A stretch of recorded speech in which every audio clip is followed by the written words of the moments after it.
Chapter 5. The following winter brought an event no less strange than Wilbur's first trip outside the Dunwich region. Correspondence with the Widener Library at Harvard, the Bibliothèque Nationale in Paris, the British Museum, the University of Buenos Aires, and the Library of Miskatonic University at Arkham had failed to get him the loan of a book he desperately wanted. So at length, he set out in person, shabby, dirty, bearded, and uncouth of dialect, to consult the copy at Miskatonic, which was the nearest to him geographically.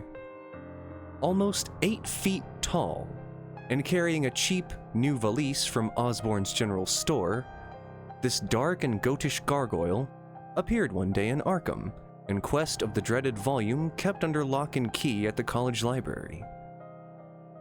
The hideous Necronomicon of the mad Arab Alhazred, and Olaus Wormius's Latin version, as printed in Spain in the 17th century.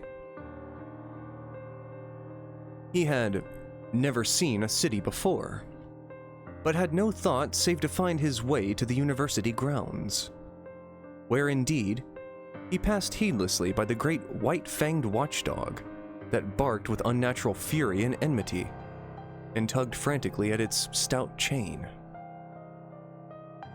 Wilbur had with him the priceless but imperfect copy of Dr. Dee's English version, which his grandfather had bequeathed him.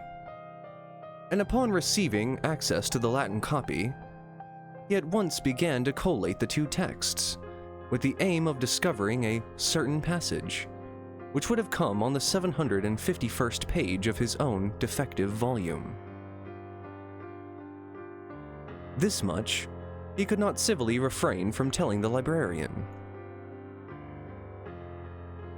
The same erudite Henry Armitage, A.M. Miskatonic, Ph.D. Princeton, Lit. D. Johns Hopkins, who had once called at the farm, and who now politely plied him with questions.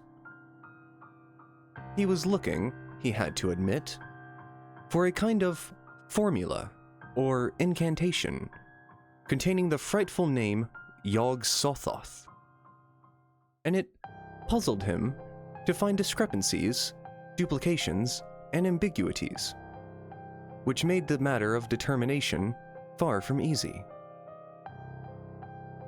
As he copied the formula he finally chose, Dr. Armitage looked involuntarily over his shoulder at the open pages, the left-hand one of which, in the Latin version, contained such monstrous threats to the peace and sanity of the world.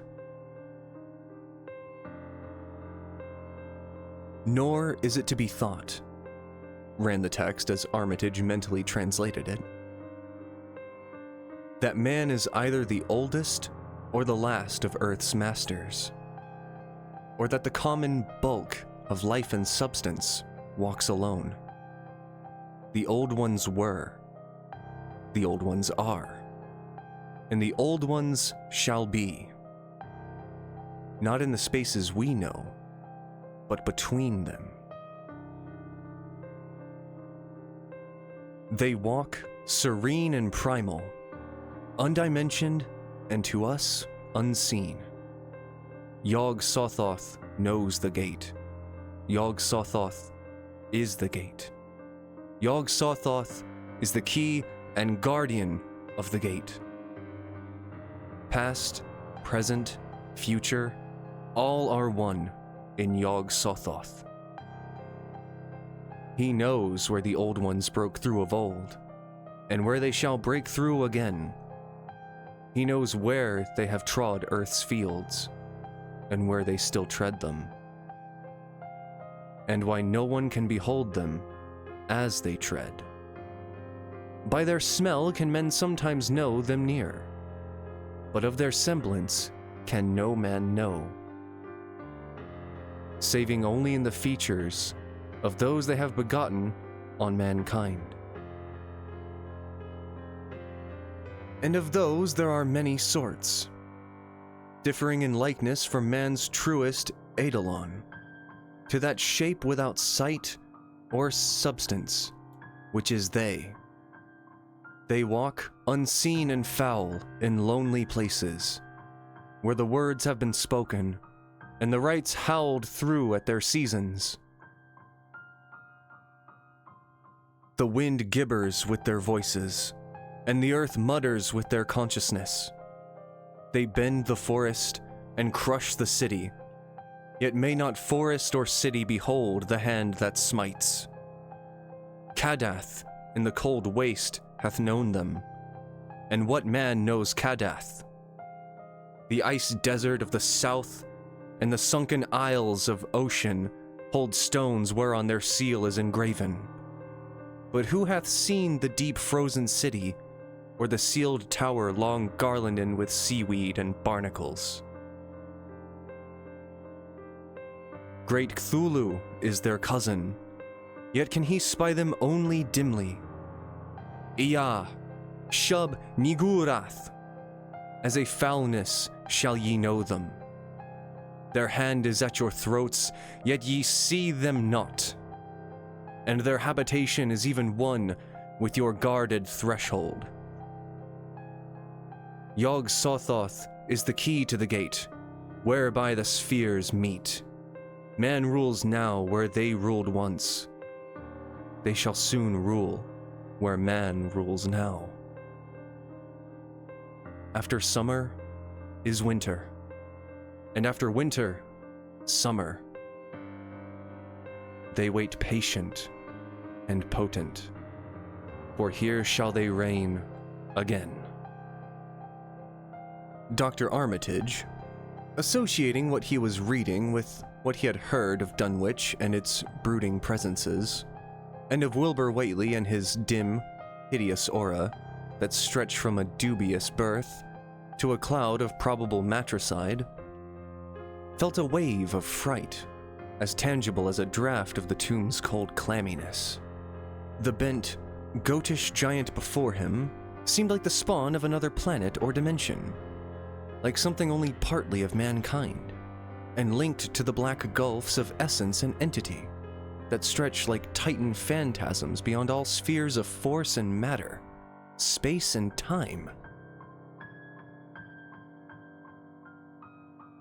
Presently, Wilbur raised his head and began speaking in that strange, resonant fashion, which hinted at sound-producing organs unlike the run of mankind's. Mr. Armitage, he said, I calculate I've got to take that book home. There's things in it I've got to try under certain conditions that I can't get here. And it'd be a mortal sin to let a red tape rule hold me up. Let me take it along, sir, and I swear there won't nobody know the difference. I didn't need to tell ye I'll take good care of it.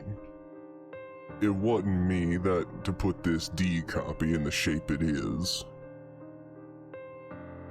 He stopped as he saw firm denial on the librarian's face, and his own goatish features grew crafty. Armitage, half ready to tell him he might make a copy of what parts he needed, thought suddenly of the possible consequences, and checked himself. There was too much responsibility in giving such a being the key to such blasphemous outer spheres. Whately saw how things stood and tried to answer lightly. Well, all right, if you feel that way about it. Maybe Harvard won't be so fussy as you be. And without saying anything more, he rose and strode out of the building, stooping at each doorway.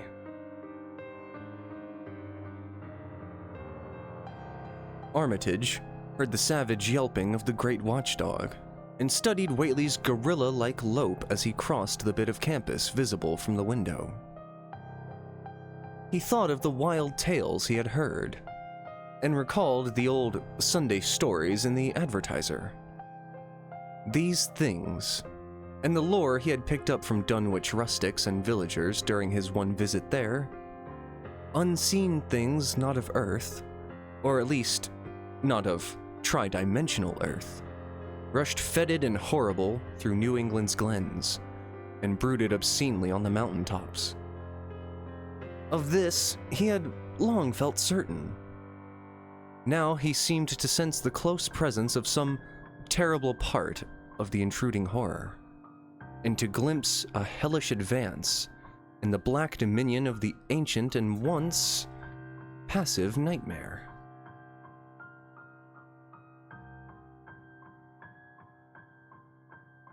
He locked away the Necronomicon with a shudder of disgust. But the room still reeked with an unholy and unidentifiable stench. "As a foulness shall ye know them," he quoted. Yes, the odor was the same as that which had sickened him at the Whately farmhouse, less than 3 years before. He thought of Wilbur, goatish and ominous once again, and laughed mockingly at the village rumors of his parentage. "Inbreeding?" Armitage muttered half aloud to himself. "Great God, what simpletons!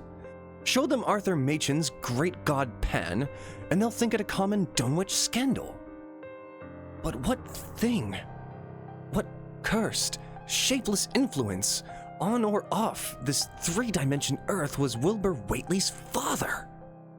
Born on Candlemas, 9 months after May Eve of 1912, when the talk about the queer earth noises reached clear to Arkham.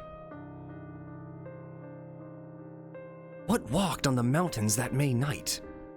What Rudmus horror fastened itself on the world in half-human flesh and blood?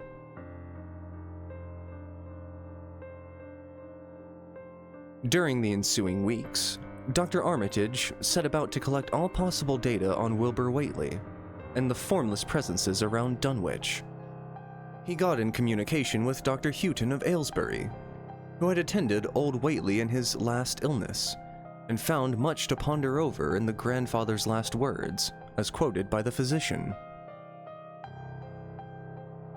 A visit to Dunwich failed to bring out much that was new, but a close survey of the Necronomicon, in those parts which Wilbur had sought so avidly, seemed to supply new and terrible clues to the nature, methods, and desires of the strange evil so vaguely threatening this planet.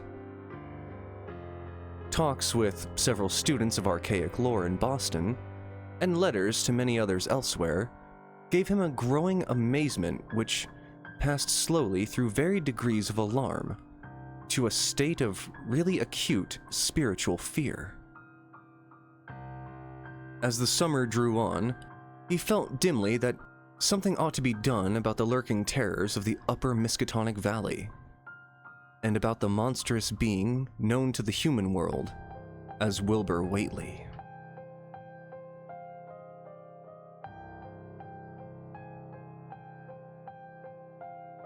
Thank you for listening, everybody, and I hope you enjoyed that chapter of the Dunwich Horror.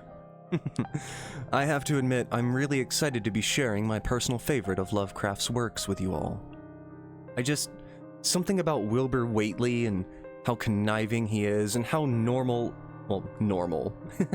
things seem to be in Dunwich right up until he gets there. It makes the story so great. But alright, I'll see you all next time you stop by Shiki's Spooky Shack. Thanks again, and if you like what you heard and want to hear more, then feel free to subscribe and leave a like if you wish. It really helps out. Oh, and click that bell if you do subscribe. It goes ding when I do stuff. Alright, take care everyone.